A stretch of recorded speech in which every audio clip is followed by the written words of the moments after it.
This podcast is sponsored by nobody.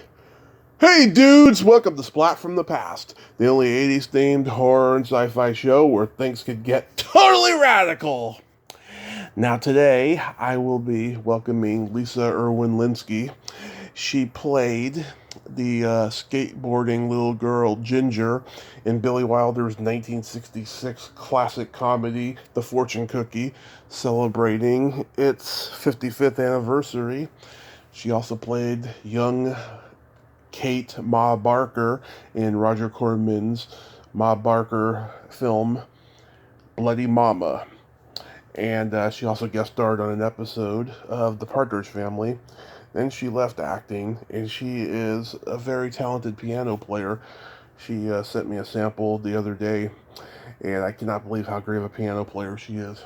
We're going to talk about all that stuff today, and I can't wait. 2021 is ending in style, and I'm a pretty happy guy. Wait till you see who I got when 2022 starts next week. You're all going to be amazed and shocked.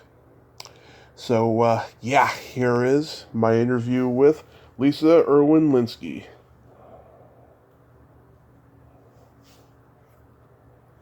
Hello. Hey, Lisa, welcome to the show. How are you today? Good. Hi, Tony. Thanks for having me. Absolutely. How's your Christmas? Oh my gosh, it was wonderful. We left Carlsbad, our home, and I drove solo up to St. George and on to Provo. So I have kids and grandkids up there, and my husband, a few days later, he flew up and met me up in Salt Lake City. But I do that trip like probably every 6 to 8 weeks. So I can stay close to my grandkids. Or I have like 6 of them in the rest. Oh, nice. This is such How was your Christmas? It was low key, but it was better than in previous years. We're also grateful for what we have. Oh my gosh, that's so true. In fact, I got this new iPhone, and it's interesting. On the front page of it, every morning or every day, it has this thing under photos, and it'll give me a composite of all these, or a video of photos, and it's giving me one of like past Christmases or past Christmas Eves, and I look at all that in comparison to just what was happening the last couple of years, with COVID and everything, and the distancing and separation, and it's really affected a lot of people. But but it's good to it's good.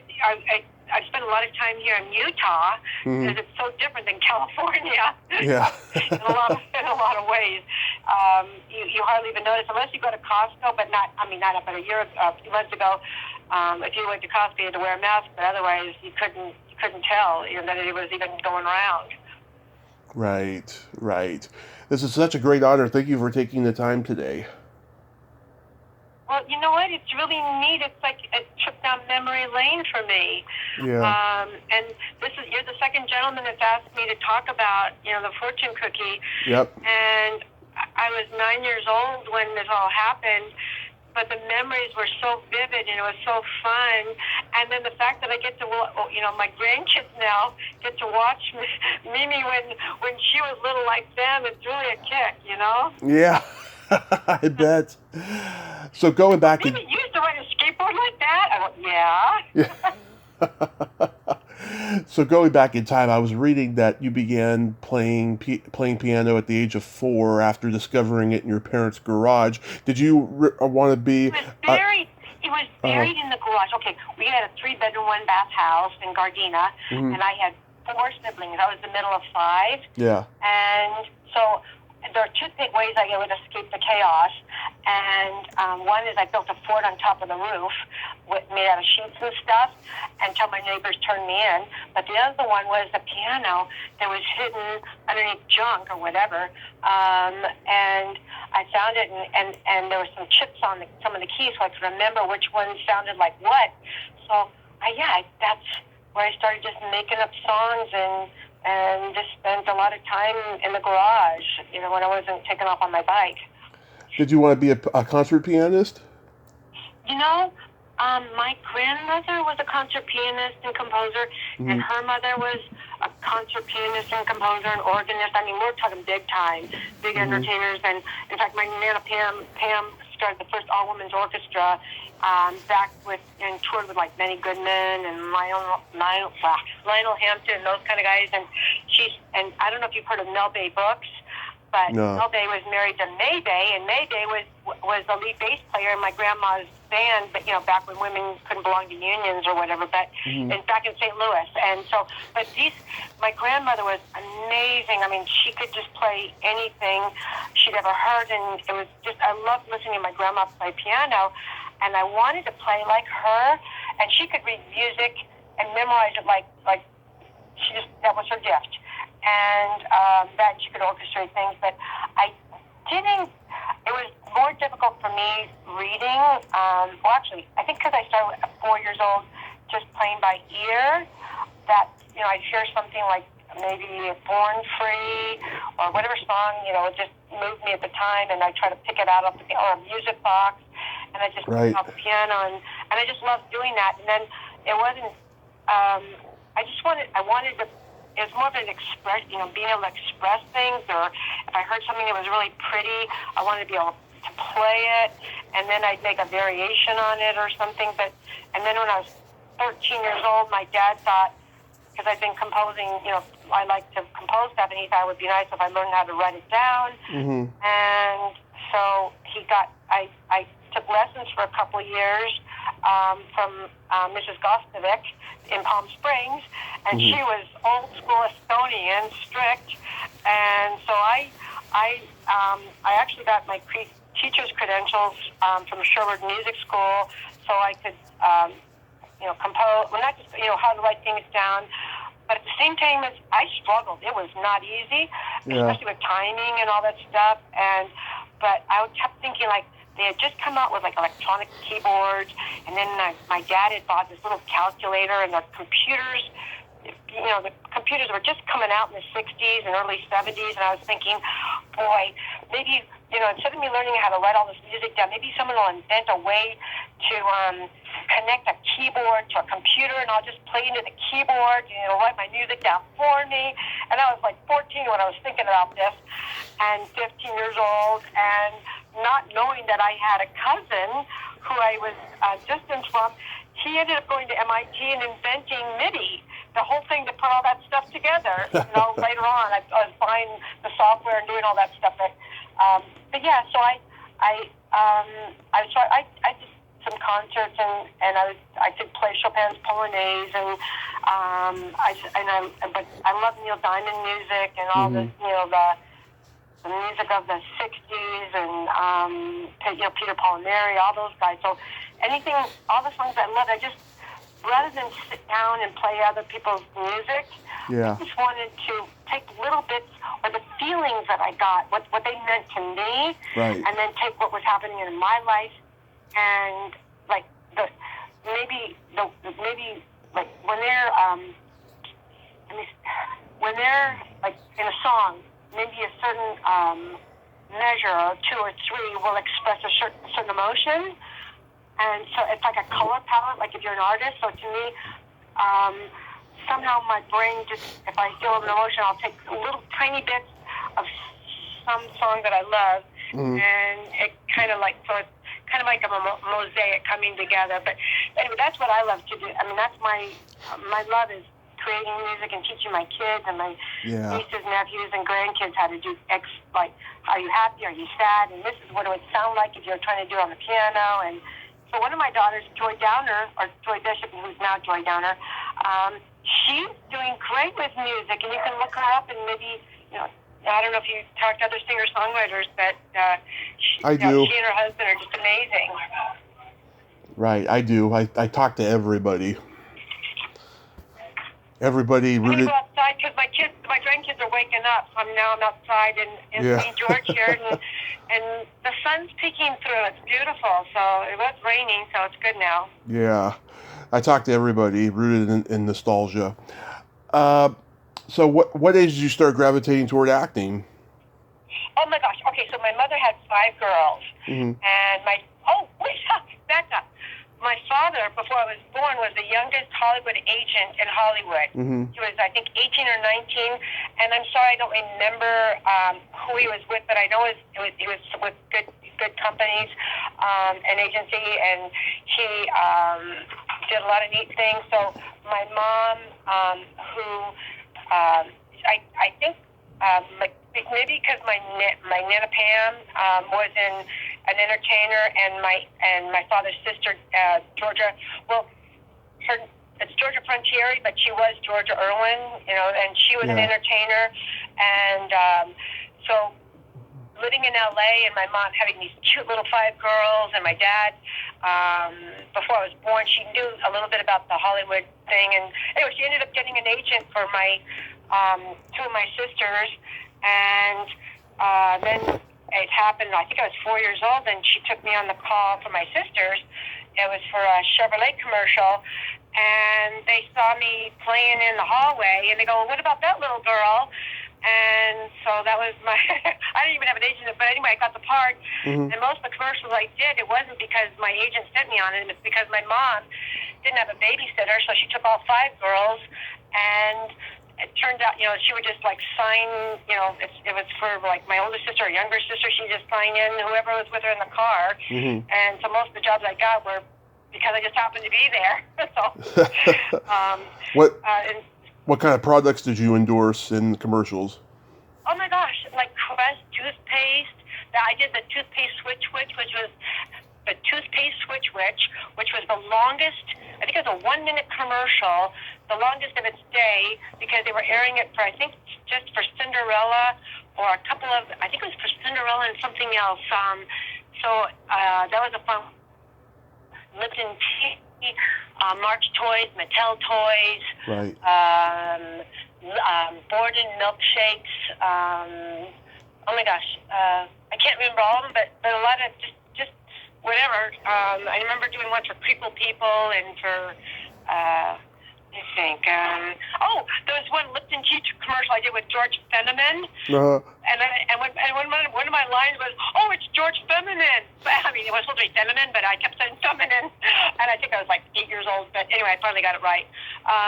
But yeah, so I got it was fun, and it really helped my mom financially to help us both to have a good private education and a car, and we could go on trips to go different places and things. So because my parents kind of divorced or were separated when I was 10 years old, so it really helped my mom.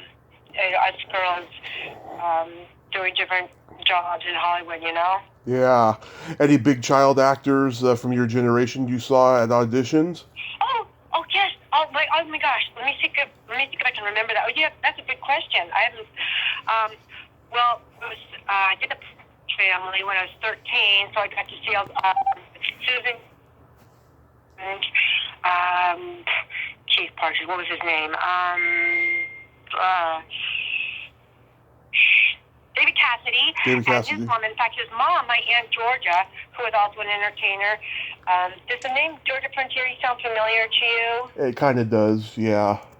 Okay, so when I was a little kid, she ended up marrying Carol Rosenblum, who owned the Baltimore Colts as a hobby, and then they traded for the Los Angeles Rams, and then he died, and then she traded for, took him to St. Louis, and won the Super Bowl and all kinds of fun things, and so that's my Aunt Georgia. But before that, when she was a young girl, she and my Nana Pam, Lucia Pam, that was her stage name, but they were friends like with the Kennedys, and they would do stuff in Cuba, I guess, during the Castro days and stuff. And right.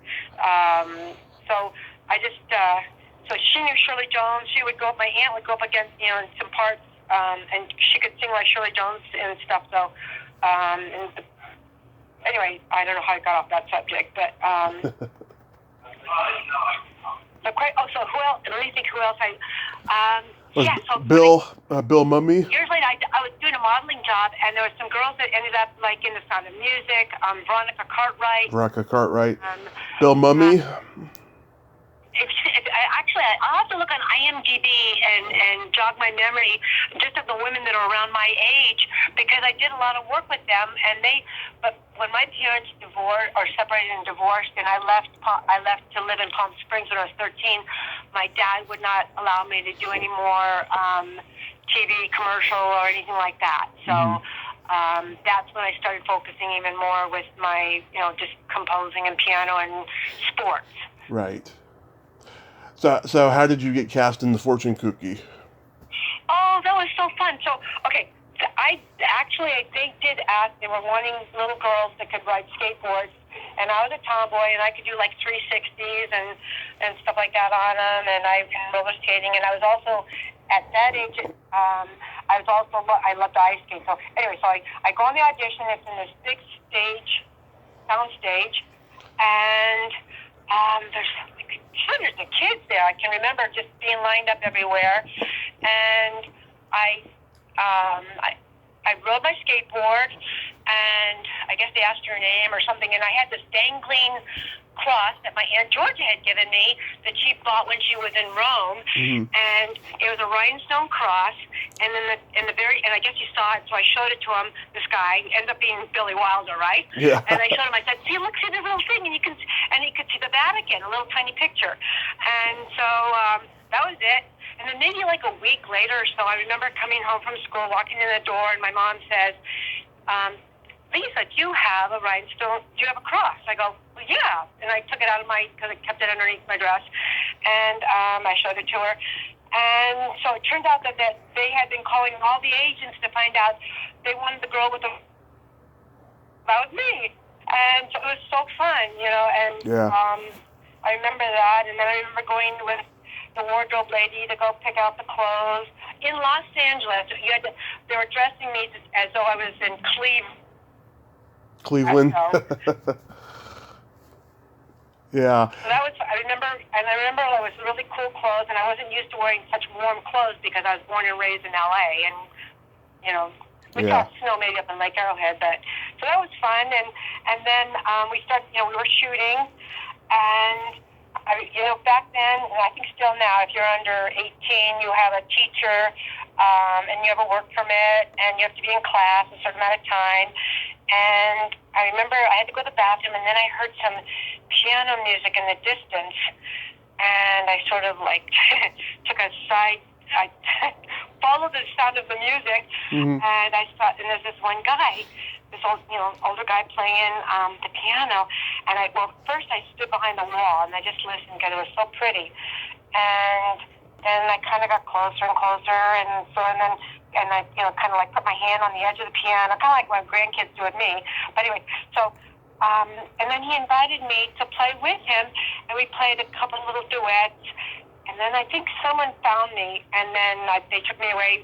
But it turned out, I found out, later, I guess, that was Jack Lemmon, and I read years later that in his contract that he required that there be a piano offset for him to kind of just have some quiet time and center. I'm saying center himself because I know what that feels like, but yeah. So I just felt like, oh my gosh, that was just a neat thing to do with him. And I also remember one of my lines. I was shaking a little coin box, and I had to say, I was asking for money from my dad, Walter Mouth. I'm saying it's for one others. And I remember asking everybody I could, what's in that one's mother, but nobody would tell me. Right. And so, so that was back in the, I guess, late 50s. Yeah. Late 60s. It was mid, 1965, I think, is when we were filming this. Yeah, I'm sure at that age you didn't appreciate nor were you aware of Billy Wilder's magnitude in the industry. No, but you know what? I just, ever since, I think my mom used to compare me or say I was like a Marilyn Monroe, and Doris Day and Phyllis Dore, I forget, put together kind of thing. Yeah. And I realized after you got, before talking to you, that Marilyn Monroe and I have something in common. We've both been directed by Billy Wilder, and we've both been in a film with Jack Lemmon. So, yeah. that's pretty cool. Yeah. he had about 15 or 20 classics to his credit by this time that you were working with him. He was Sunset Boulevard. No, I had no idea. I just had fun. Yeah. It's great to be a kid, and you can get away with so much, and and I think in that industry, especially in the entertainment industry, it's kind of like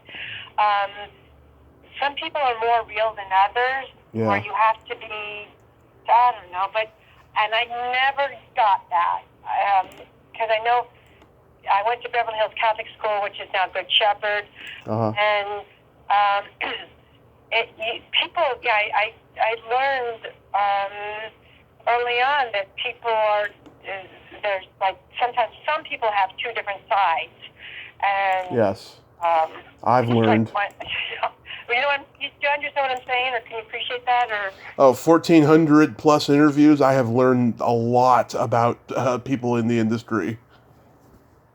Wow. How many? 1,400? 1,424 is what you are today. Oh, that sounds lucky. Okay.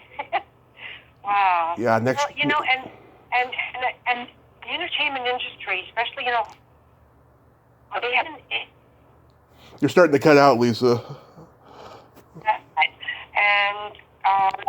And there are some wonderful people out there, but and you've seen, I don't know your age, but 38. No, you're still your baby. I'm the oldest 38-year-old you'll ever meet. But you said 38, right? Yes, 38. Okay. My daughter, I have a daughter your age, and it's interesting how life has changed so much in the industry, but yeah, it's interesting. It is. Yeah, so, God, Billy Wilder, he had all these classic films by this point. Sunset Boulevard, Lost Weekend, Double Indemnity, Some Like It Hot, 7-Year Itch, Sabrina, so many of them, and he was like 60 by this time you're working with him. Yeah, so he was just a great guy. He was really neat, and you know what else? Yeah, there's that set and everything that was happening was fun. But what I also noticed, like the elevator, it wasn't a real elevator. There were two people standing behind it that had to close it and open it, and then I remember him directing. Let me think. The lady that would have been my grandma. Let me see. Let me see what her name was again. I'm looking it up because Judy West. Judy West. No. She was Jack Lemon's sort of wife. Right. Was Judy West. In fact, she's still alive. It's Boom Boom Jackson. Yeah. I mean, that's what I always called him. But let me see. Not Marge. Lorene Tuttle. Okay. Lorene Tuttle. Okay. So she was you could hear her crying so far away. Do you remember? You've seen the movie recently, right? Not recently, but I remember a lot of it. Go ahead. Well, I remember watching her cry. I mean, all of a sudden, Billy Wilder will say, like, what is it? When you say go? I don't know, whatever. But so all of a sudden she could just start crying at the top, right then. It was like this most annoying crying. I was like, oh. But that was fun. And then I remember Walter Matthau was really kind of quiet. Yeah, that's what I heard. And then I read later that I guess he'd had a heart attack or had been in the hospital, had some problems during the filming. And but everyone was just, I guess because I was only 9 years old, everyone just was so nice to me and stuff, and it was so easy. And I remember my mom mentioning something about, well, it's too bad it's going to be in black and white, because I guess, but they didn't have the budget, I guess, for color at the time. But I've always wondered why Hollywood, no one's done a remake on the fortune cookie, because I can imagine characters of today actors and just tweak it to what's going on in today's universe a little bit. Yeah. And it would be such a fun movie that people can totally relate to, with Whiplash Willie. Yeah. We have so many billboards now about everyone, if you're in a motorcycle accident or this accident, whatever, all that stuff. It was so fun. All those guys, and I remember the guy that played the doctor who had come out because I was riding my skateboard and I said my line, and he ended up being on MASH. Do you remember that? Yes. TV series MASH. Yes. Let me see here. Go look him up and stuff. It would be fun though. I don't know if you know how to get a hold of Ron Rich, but that was the guy that played Boom Boom Jackson. Okay. I did not meet him, and he was, well, you know what? He might have been on the set there because it was supposed to be, we're pretending it's in Cleveland, but it was really in Los Angeles at the studio there in West Hollywood. Yeah, I can't find him. I can't find him right now. And the other one that's alive is Judy West is still alive. Yeah. Played his wife, and wow, she was a bombshell. Yeah, she's MIA. I can't find her. Really? Yeah. A lot of people are. A lot of people who gave up the business, they're still alive. A lot of them are MIA, and then there's a lot of them that I found on social media over the last 4.5 years. Wow. Well, I know the little boy that played my brother, he died in a car accident. I think he was just in his teens, and he was a really nice kid, too. Yeah. He was nice, so I remember that. I have really good memories of that whole time. Yeah, that's good though. This is the first movie that Lemon and Mathau made together. And I know, and that got them off on their comedic, journey together. Yeah, I just found out that the last movie that they made with Wilder, Buddy Buddy, was not supposed to be Wilder's last movie. He fell into ageism in Hollywood because he had so many flops, from the 70s to that movie, that just everyone thought that his best work was behind him. And the sad thing is that when he directed Fortune Cookie, I'm older than he was then, because my birthday's December 31st. I'll be 66. Yeah. And so it's like these movies.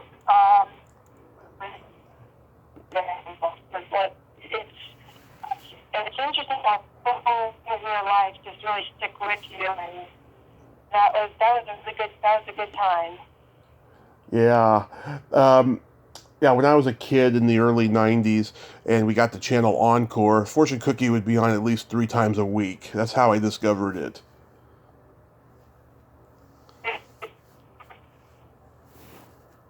There was 10 movies I can think of that played 2 or 3 times a week in those days, and Fortune Cookie was one of them. Okay, you know what's really cool about that? Huh. Is that I was reading 6 and it was 6. Okay, so I would get these checks every month from Screen Actors Guild or whatever, and there was enough to keep me so I could buy a Haagen-Dazs. And it was all coming from the reruns from Fortune Cookie, and they were playing it a lot. I think they still play it a lot. It's a fun. Yeah, I'm surprised. It's kind of like one of those little classics. Do you personally believe in fortune cookie fortunes? Oh, totally. Same here. Okay. Yeah. Yes, I've had some really amazing fortune cookies. Yeah. The universe finds different ways to each of us, and I think sometimes it's like if you throw it out there ahead of time that there's something you'd like to learn about, or anything I can improve on, or whatever it is. Yeah.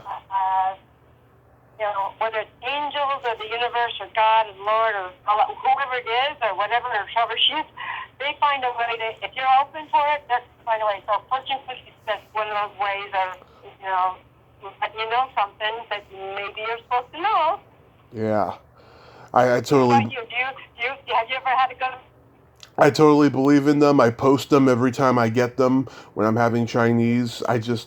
think that they're right on. I remember one time I was feeling low and I was eating Panda Express at the shopping mall, and it said happiness is just around the corner, and then I ran into a girl that I was good friends with in high school after that. Oh my! The same day, or just within days, or what? The same day. It was over 15 years ago. So see? Yep. And I've been teaching my kids, like, I downloaded, okay, well, there's, okay, when I was 4 years old, Mm-hmm. I was hungry, and for whatever reason, I went into my mom's medicine chest, and there's this yummy bottle of pills, turns out to be a whole bottle of sleeping pills, Yeah. and I ate them all, and I ended up, having like a near-death experience, and having my stomach pumped, whatever. Yeah. So I know there's something after this case.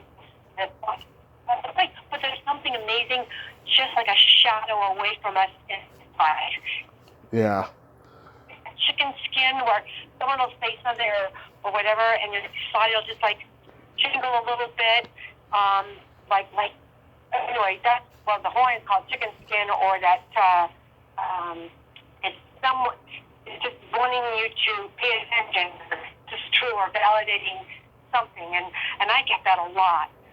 But this is a few years ago, I discovered this app, Ghostometer. Yeah. Okay, I don't know if you know. Okay, you can edit a lot of this stuff out. Okay, but I don't edit. Do you know this app? Are you familiar with it? No. Ghostometer. Okay. Well, I'll try to text it to you if I have if this a number or whatever. But so I downloaded this. I thought, this sounds interesting. See if this works.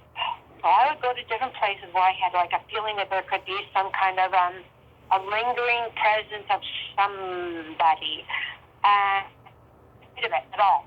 And so sure enough, it started. Like I might go to a church or a cemetery, or just a person that you feel like has something about them. Right. And so my husband says, how's that working? I mean, he's a total skeptic, and he'll tell you all the reasons why it can't work. Yeah. And I'm thinking, I don't care. I don't know how it works. I just know, like, when I'm on the other side, I'm going to figure out a way how to tweak electronics, and maybe that's how they did it. But so now I've been to Europe. I've caught been places, and my son would say, Mom, you're scaring the kids. Don't do it anymore, right? Right. And so I turned it off, and then on that same trip where I'm supposedly scaring my grandkids, my daughter-in-law comes to me and she says, Lisa, come over here. I have this feeling. So she had been to this place where there's this mass grave, okay? It's a memorial. And we're walking across the lawn. Took about 3 minutes, whatever. My ghostometer's not catching anything. Finally get to the spot where she had a feeling, and poof, the thing just goes off. And I can't tell you how many times that's happened at different places, or we'll go to a museum. And recently I went to my friend's house, and I was telling her about my ghost app because we were talking about spirits, and she was feeling something in her house. Right. And I go, because I'm okay if people think I'm out there or I'm weird or whatever. It is what it is, and it's fun. And so I took out my ghostometer, and she said, she told me where she was kind of had this feeling, and poof, it goes off here. And then she said, oh gosh, and I also have a feeling over here.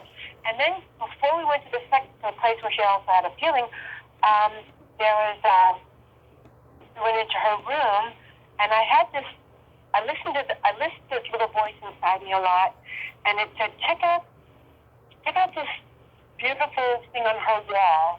It's like a glass sculpture or something. I forget what it was, but so I just went over to it, and my ghost there goes way off the chart, right? Right. And I go, okay, tell me something about this painting. I'm not painting. What's going on with this picture? And she shared with me about how her late friend, who had passed away, had made that for her. I go, oh my gosh, she totally has a lot of love in here. She totally is like, she's still around you, she's totally connected to this and stuff. And she got so excited and felt so good, and I felt so good that I could, sometimes I'll just, I've had stuff happen to me. Mm-hmm. Like even I'll go into a room, and I remember years ago, Jonathan, my number 4 child. He was getting ready for school, and I walked down into the kitchen, and it was winter time, no flowers in the house, but I walk in the kitchen and I go, do you smell that? And he looks at me, smell what? I go, do you smell those flowers? It's like this overwhelming, it's a certain type of flower. I forget the name of it, but it's like that's really popular, especially at funerals or something. Right. But anyway, I could smell it, and I kept going. I went to where the microwave was. I went to where the desk was. I go back around him, and he's just staring at me, still eating his cereal, thinking I'm wacko. And I kept saying, I said, someone's gonna die. Someone close to me is not gonna die. It's like someone else is taking over me and talking and saying, I'm gonna be going to a funeral in a week, and he's just like, his eyeballs are bugging out, and he said, oh gosh, Mom's lost it. And the next day, I get a call. Yeah. And I'm waiting for the food to come with my husband at the time, and before the food could arrive, I experienced this lack of energy, or just like, can't describe it because I only had it once since then, and it's for the same reason. When someone close to me is taking their last breath,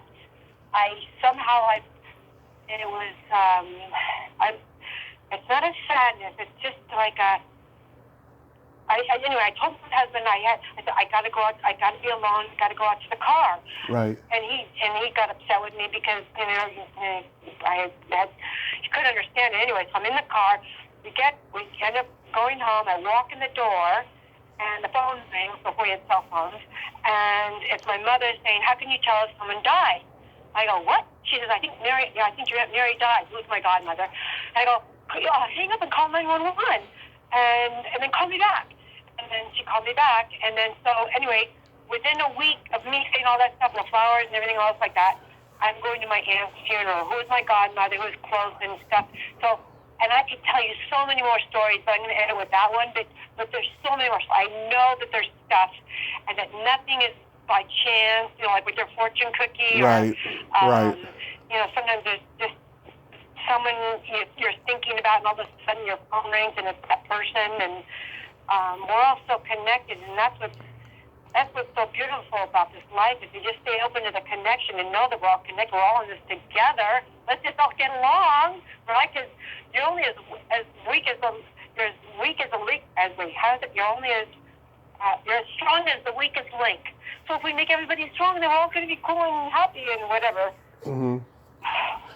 So how do you get casted Roger Corman's Bloody Mama? Okay, well, my mom was in Europe at the time and had no clue I went on that audition. Yeah. Okay, so that's another story. My mom was out of town, as they said. I think I was 12 or 13 years old. 12. Oh, no, 13, yeah. And my stepmom, I didn't have a way to go to audition, so my stepmom, Suzanne, who was Carol Rosenblum's daughter, right? But whose stepmother was my Aunt Georgia, and that's a whole other story. But anyway, so my stepmom, who was like 21 at the time, had this cute little Mercedes convertible. She drives me to the casting, and I go upstairs, and she's waiting downstairs in the parking lot, and I'm telling these guys, I did whatever I don't know what they asked me about, but then I remember saying, I'm going to start talking or a horn outside the window because I'm taking too long, and the guys, they look out the window and they go, what's going on? Who's on the horn out there, right? And I said, oh, that's my stepmother. And, we're not, she's whatever. And so I remember that part about the audition. And then the next thing I know, they wanted me, and it was a last-minute decision, and I just missed the cast, a plane that was going from LAX to, we ended up in Bull Shoals, Arkansas, but we had to fly into Little Rock. Right. I missed that play, so they put me on. And so my mom who was in Rome at the time, called her friend to take me to be my guardian at the time. Right. So her name was Hesper McGee, and this woman, really cool. And so she and I went, and then we ended up at where all of us are filming up in Bull Shoals. And all those guys who were sitting at the table, and all these guys, these actors that ended up, let me think, I have to look it up again because my memory's not so great. Do you have that in front of you? I'm looking it up really quick. But Shelley Winters was amazing. Everybody. Okay, I'm going to tell, and you probably already know this, but Bloody Mama. When did that come out? 1970. 69. I was 13 or 14. Okay, so I remember the director, Roger Corman. So I remember him, before I met him or got to see him, and before he started telling me my lines and what to do, Yeah. I remember seeing on the storyboard, and I'm supposed to be young Kate, and it says on the storyboard, young Kate gets raped by father and brothers. And I didn't know what that meant exactly, but I knew it wasn't good. So before I went to wardrobe, I put my shorts on, because I always wore shorts underneath my dresses because I was a tomboy, and I had to have shorts on. Yeah. So I remember putting my stuff, and then I remember he took me in some kind of a shed or something, and was telling me what's going on, and then I'm running away, and my two brothers, and they're gonna, let them catch me at a certain point, and struggle, and then you're gonna say this, and you're really hurt, and I remember, I think the line was, gonna hand me some boys, and there ain't any one of them that wouldn't fight for me, that didn't fight for me, or kill for me, or me for them, something like that, and so I remember that, and it was so I remember on the first take he did. Mm-hmm. I'm running through the woods, and and then finally there's a certain spot where let them up and grab me and struggle and all that stuff, and then they say cut, and then Roger comes over to me and says, Lisa, that was great. He said, but when you were struggling, your legs flared up in front of the camera, and we could see your panties. I go, oh, those were my panties. Those are my shorts. Thinking, oh, that's okay. You can use that take. So we did it like 2 or 3 more times. But guess which take they took? With the shorts, Anyway, I just remember as a kid thinking like, oh, that was pretty cool. I do remember like Bruce Dern. Yep. Right? And Robert De Niro and Robert Walden. Right. All those guys, those were my sons. Yeah. Also, Scatman Crothers was in there. Don Stroud.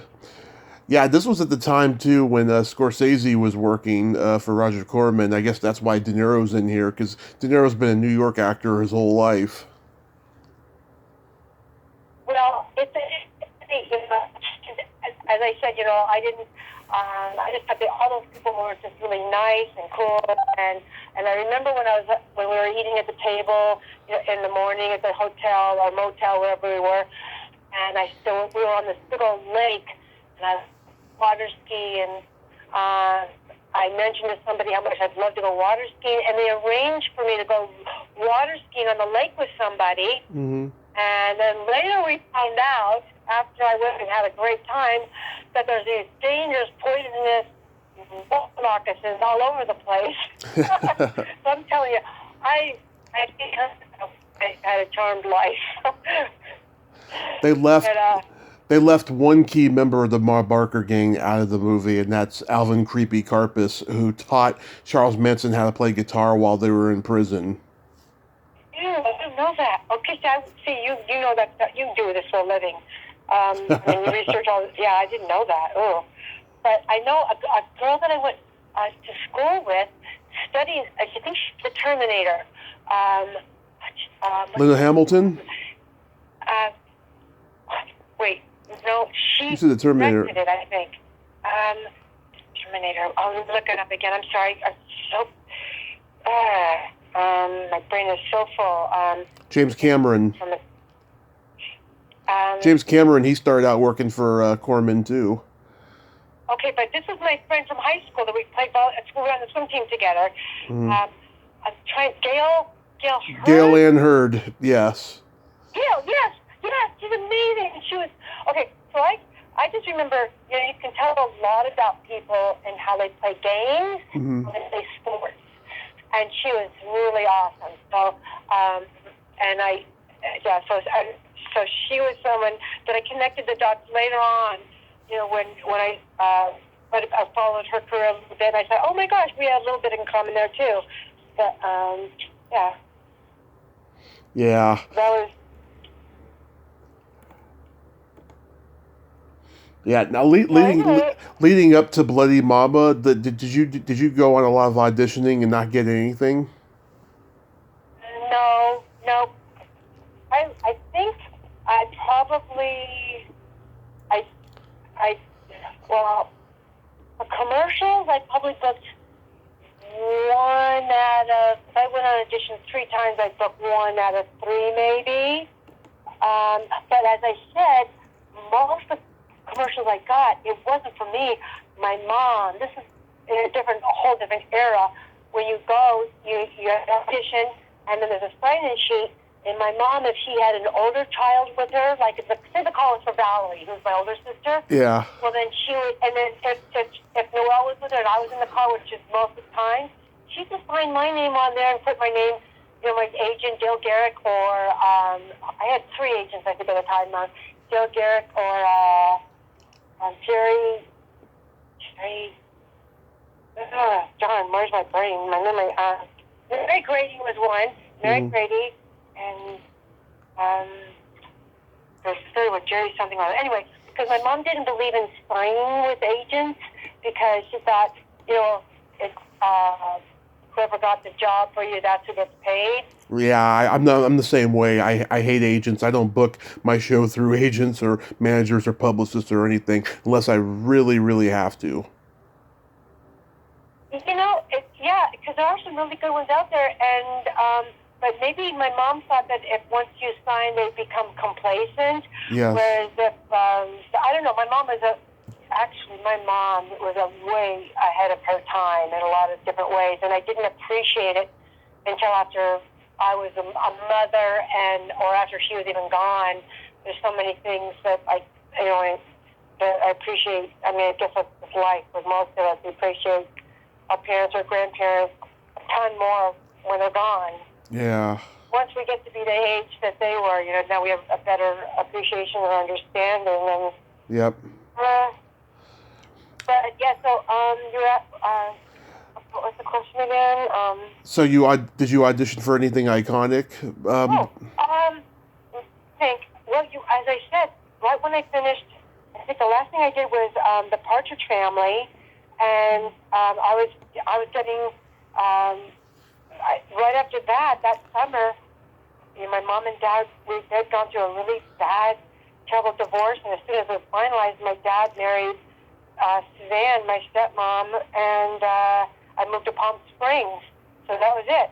Yeah. I always thought I would go back in the industry because I love telling stories. I love fantasy. I love pretend. I love that, you know, the whole acting world. In fact, I have a daughter, Jill Renner, who's in the industry, and she's done a lot of work. But now they've discovered how responsible she is being a PA, and so she's been so busy being a PA on all these different projects. But I've always thought I would go back here, but then I ended up having children, and then grandchildren, and then my husband, my current husband, Jeff, who maybe 10 years ago or so, he produced an album of mine right about the time I was having grandkids, just for family and friends, but then it ended up getting a Parent Teacher's Award and stuff, and because kids calmed down to it, and we called it Sanctuary, because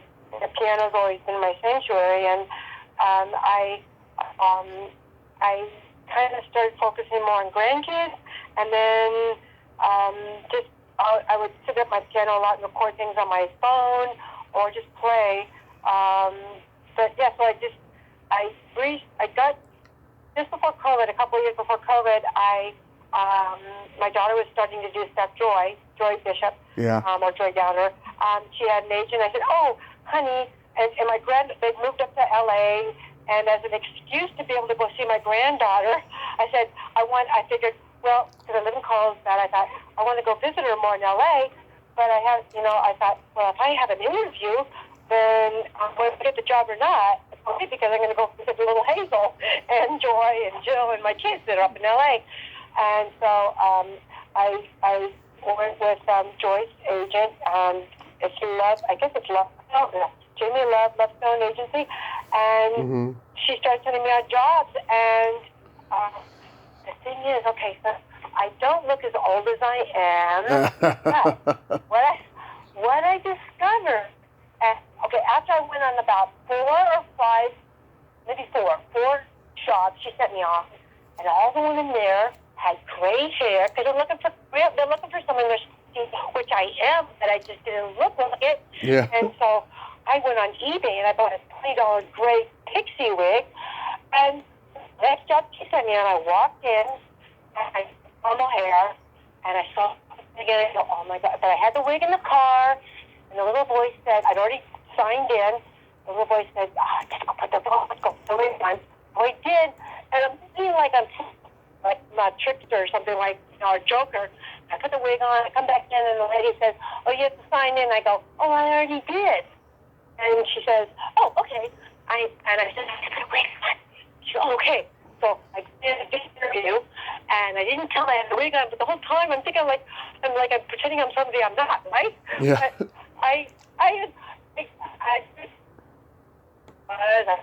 then I had to go to another audition. Same thing. I put the wig on. I go in. I did it. I got a call back for both of them. Yeah. And then, I booked the first one I did. Then the one that I felt like I was cheating, right? Kind of, because I'm like, that's not really me. And but anyway, so I got the job with Stinky. The next one, I went on the callback. And the guy that was doing the camera, I guess, the camera guy. Yeah. I told him, wait, I got to go put my wig. I have a wig on. He said, oh, they don't like people to wear wigs. So I took it off.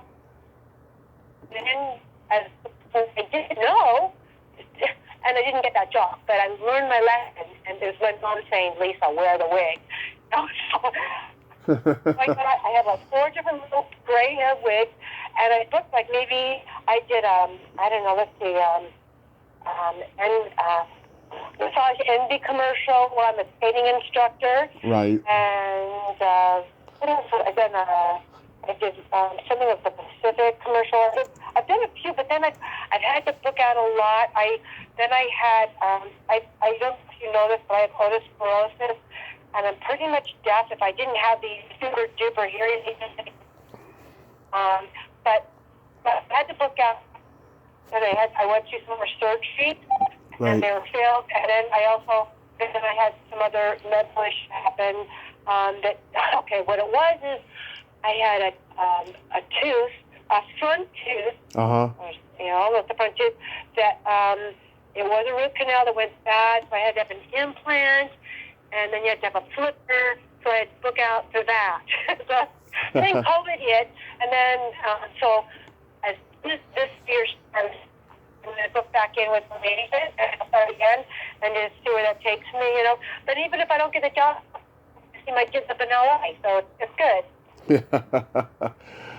Yeah. So tell me about the Partridge Family. Oh, okay. So, do you remember how that was, I think, the first season that they were filming, and remember we were on that lot over there by Universal Studios? Yeah. Bunch of girls and stuff, and this is totally not, so this was really good acting. A crush. Okay, well, maybe I had one crush on David Monkey, but not but David Cassidy was cute and all that sort of thing, but all these girls going crazy like that was never me. I don't think, but so that's what we're supposed to be pretending like. I guess he was did, trying to get in Yeah. in a class with him and stuff, and but that was just one episode with, and then I was that. That was I think my last job, and then Roger Family. Yep, and then I went off to Palm Springs. Another child actress who was in that episode that got out of the business was Claire Wilcox. I knew Claire. We did modeling together. Okay. Yeah. We were 5 years old together. We did. Yeah, I don't think it was Sears. It was like a make company, a Broadway, and that's where I first met her. And she was so nice. Do you know what's happened to her, by the way? I have no clue. Okay, that would be fun to find out because she was such. Bratty girls and snobby girls. Because I know I went to Beverly Hills Catholic and I knew some of them. Yeah. But she was so nice. So yeah, maybe that industry, I guess some people, you have to be careful. And I know, yes, but I've run into a lot of it, trust me. I'm very selective with who I interview now, by the way. This has been a crazy year for me. And then, this whole COVID thing has been very divisive amongst friends, families. It's become so many people are so fearful. It's tribal. And tribal, but they also think, quote unquote, good intentions, but what you have to, the most important thing, approach everything with love and confidence. There's not. You're breaking up, Lisa. There are differences of opinion, even in streets, and so many. Lisa, you're breaking up. Is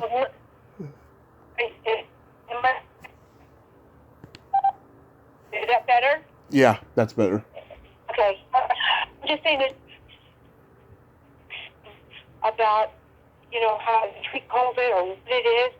Same with people have different appreciations for music or movies or everything. Everyone has a difference of opinion, and it's okay. We just have to respect each other and allow each other to have those opinions, but also give them the right. And don't condemn them just because, and don't mandate some of the stuff that's taking away people's freedoms.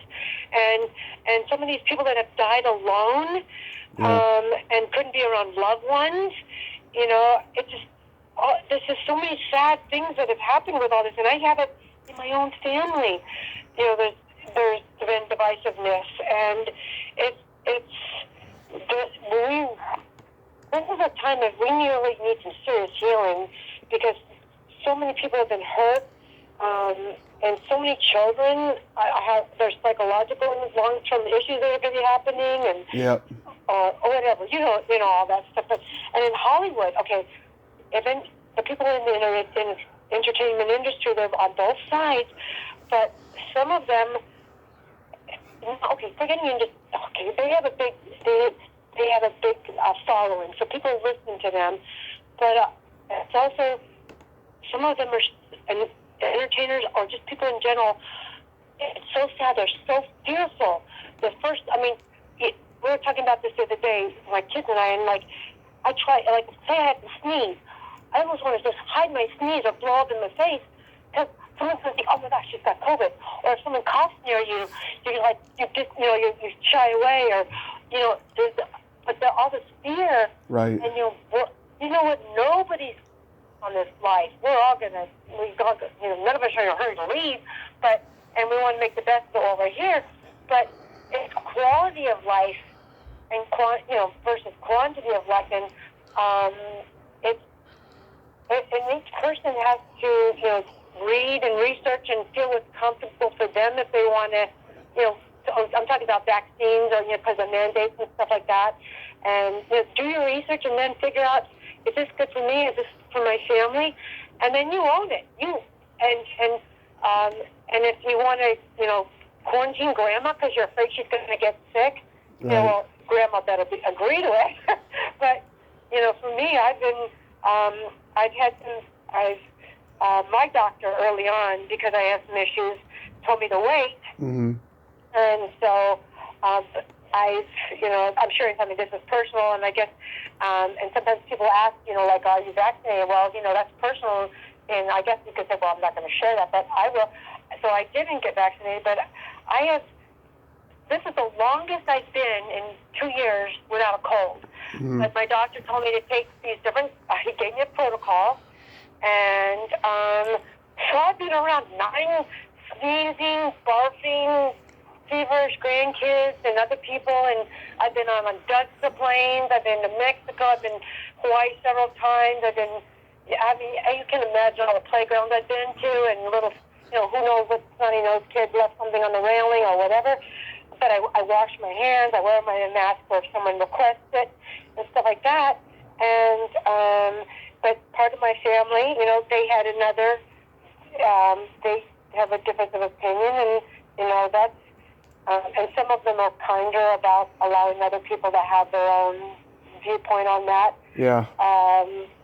So, yeah, so that's just one instance, like right now, that especially in the industry, a lot of these people had to do the remote or Zoom auditions and all that sort of thing. And, or so many things, somebody will test positive, so the whole Broadway show is shut down. Yeah. Like, but wait a minute, didn't you know that this one is not a killer? Only one person's died from this Omicron thing or whatever? Yeah. And what about natural immunity that God gave us, you guys? What about talking about building people's immune system?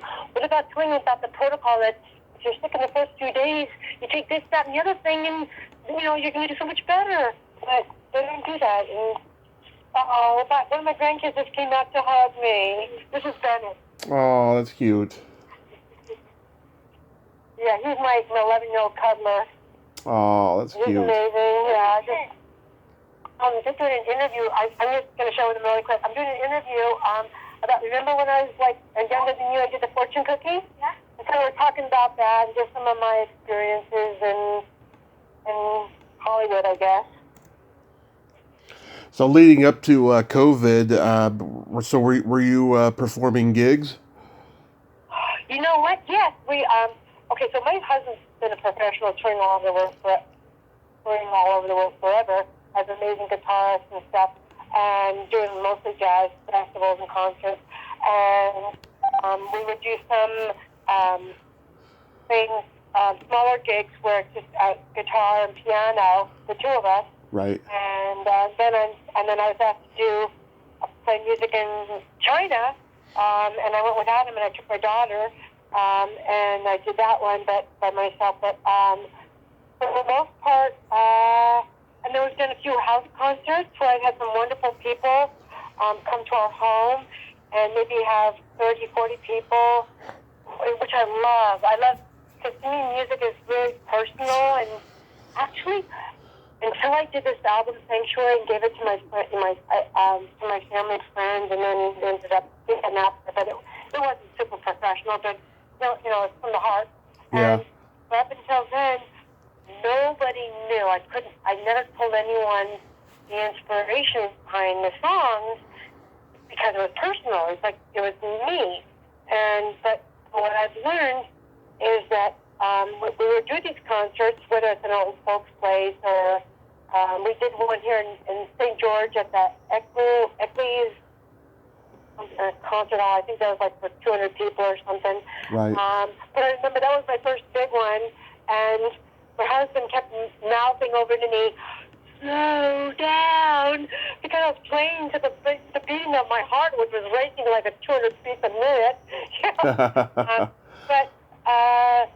So I love sharing on a more intimate level. In fact, I posted some things on Nextdoor over the holiday season because I have thousands of music ideas on my phone. I'll just put my thing down, and I thought, I'm going to share this with people because maybe they're feeling something similar. And I did, and there's a few people who, one of the songs I wrote is because, during COVID, and none of my kids, certain kids were afraid to get together because of, getting each other sick or being quarantined or the rules of the school. You can't see anybody else, or your kid can't come back to school, or whatever, all this stuff. Yeah. And so I wrote this song and I posted it, and I had some really amazing remarks that just really just kind of makes my heart, warms my heart to be able to, I feel like, it just makes me feel good to help someone else, but so someone wrote to me on one of these apps and said that their child, who's a young child, has a certain kind of disorder, and it's really difficult to communicate with other people and are in kind of a social environment and everything. And I thought, I wrote to her, and she wanted to know if I would teach her child piano, if I taught piano lessons.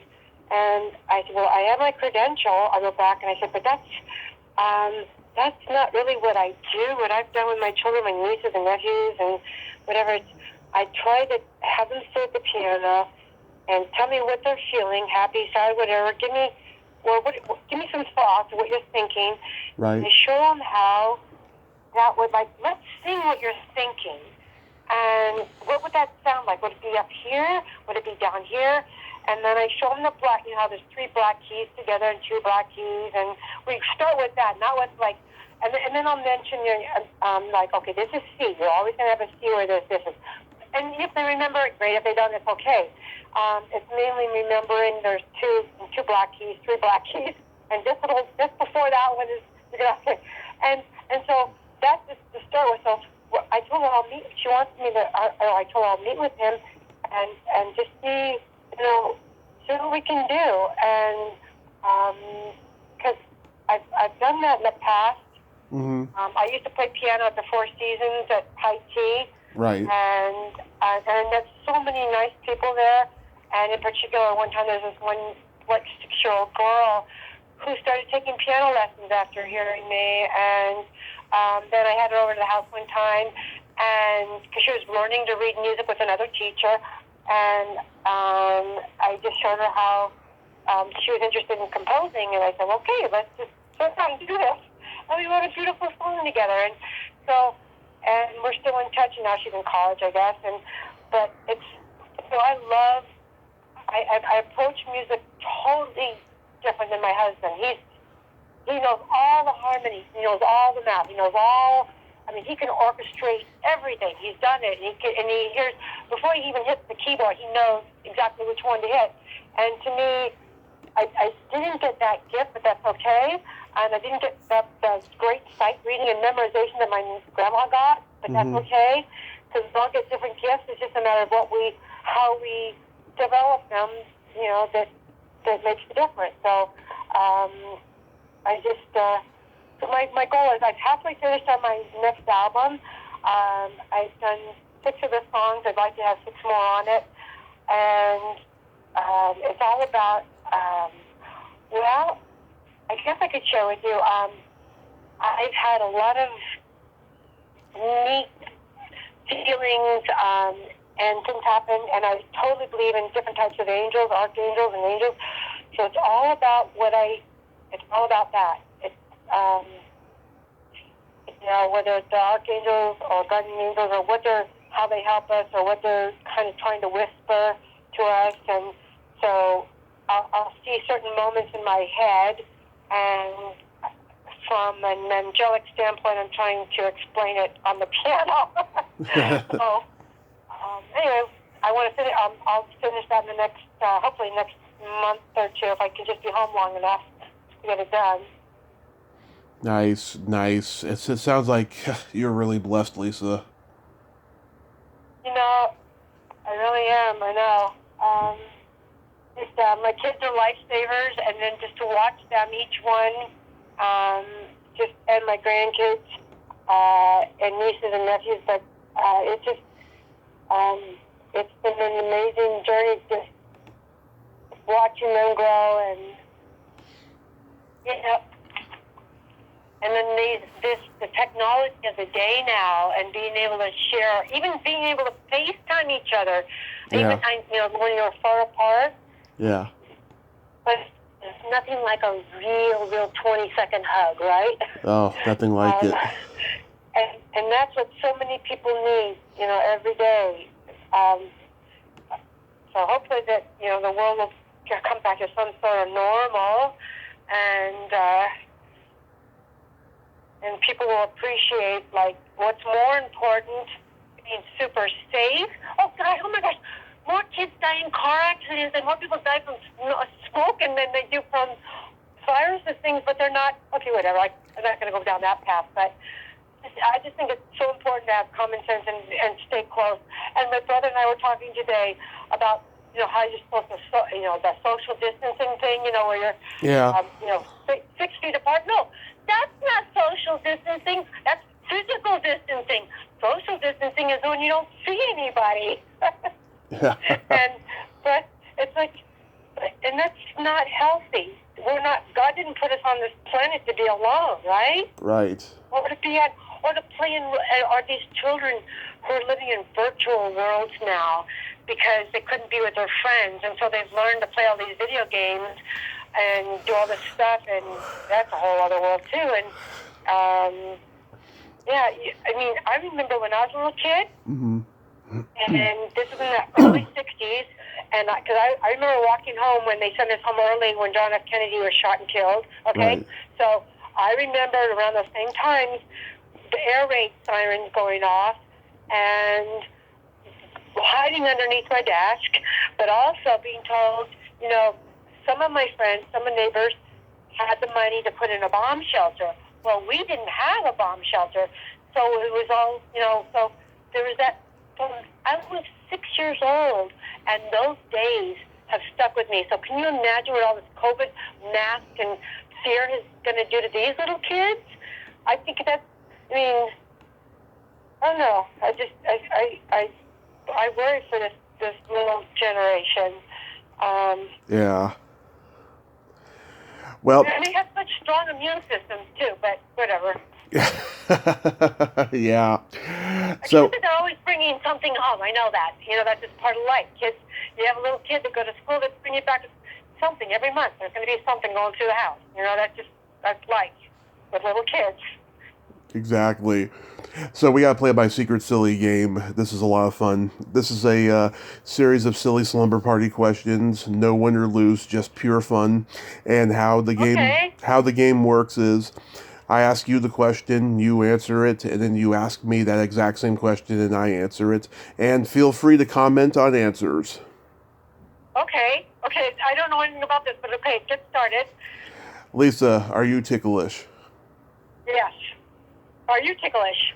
Oh, yes. I've been known to hit people in the groin without warning. I'm so ticklish. Okay.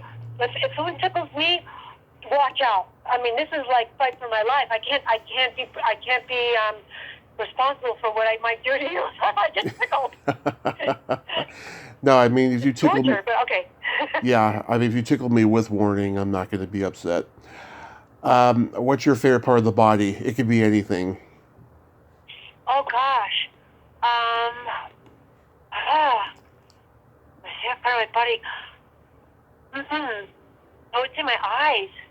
Not the way they look, but so I can see. Right. What about you? I love the belly button. Okay, yeah, that was fun when I was a kid. Yeah. Oh, if you got any stories about that, just tell me. Okay. There's a story about belly buttons. Well, as a kid, you always put your juice on somebody else, but yeah. When I was a little kid, I'd put it on my sister, and she'd get all mad. But okay, so when I'm pregnant, which was 6 times, I always knew when it was close to delivery because I was like the butterball turkey. My belly button would totally stick out. Right. A little pump, like a little bump. So that's my belly button story. Oh. What about you? Yeah, no, I have an innie, and it's very deep. It wasn't outy when I was a kid, but then when puberty hit, it went inside. Oh, I didn't know it did that. Okay. Yeah, it's very rare. What color are your toenails painted?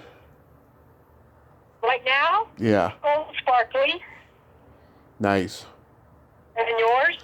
Right now they're not painted, but last time they were lavender color. Oh, you must have needed some calming colors. Okay. I love lavender. Okay. Yeah. What do you think is your best personality trait?